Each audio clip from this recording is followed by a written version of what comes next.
I haven't really had much opportunity to look at my social media, but when I have, one of the things that I've been seeing is this kind of tempest in a teapot, this controversy surrounding the relationship between Travis Kelce, the tight end for the Kansas City Chiefs, who's on his way to the Super Bowl, and his girlfriend, the mega pop star Taylor-Swift, who is also presumably on her way to the Super Bowl to watch her boyfriend play. Now, there are two takes concerning this that I find both equally absurd. One of them says that this is a Democratic Party Psy-Op. It's an effort to penetrate the culture and garner votes. Now, are they using it for that? Yes, but I don't think that they engineered it that way. Another one says, which is maybe the more absurd of the two, says, well, this is a relationship we really ought to be celebrating because it's a conventional relationship. And by this, we mean really we've lowered the bar considerably in defining what conventional is. Conventional in this sense simply means that it is a heterosexual relationship and therefore presumably not what the Democratic Party would want, and we should celebrate it because it appears they are on their way towards marriage. But I don't find that a very compelling narrative either. Let's think about what the NFL has been doing for about a decade. The NFL fan base is typically relatively conservative. Now, they're not nearly as conservative as our college football fans. And if you think about it, college football is based on small towns, a mostly red state America, Oxford, Mississippi, and Tuscaloosa, Alabama, and Knoxville, Tennessee, and Columbus, Ohio, and Eugene, Oregon. That's college football. The NFL is centered on major metropolitan centers, with the exception of Green Bay, who was grandfathered in, many decades ago. And the NFL has been trying to redefine themselves in what is really a marketing move. They want to make themselves much more acceptable to the left. Now, does the left buy the tickets? They don't. Are they watching NFL Sunday Ticket, or are they watching Red Zone? They aren't.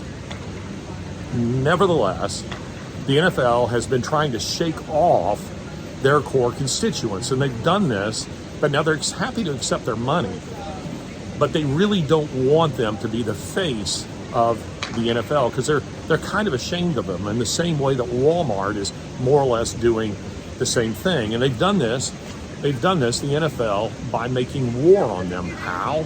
Well, they've done it by embracing, which they know their fans are not in favor of, by embracing every leftist agenda. They started doing it with the homosexual agenda.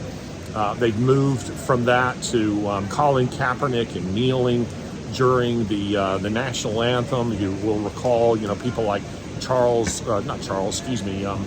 Roger Goodell and Jerry Jones and others, doing this during the national anthem. Do they really believe that? Probably not. I think that they're generally fairly conservative individuals, but they were willing to sell their soul for the dollar in order to do it. And then you see the so-called black national anthem, which really isn't a thing, but nevertheless, they've embraced that, and Black Lives Matter, and the messaging in end zones and on their helmets. And now we come to Taylor Swift and to Travis Kelce. Now, if we were to celebrate this, as some have suggested, they're such hot people. And it's a heterosexual relationship that might actually, take on some kind of conventional elements. No.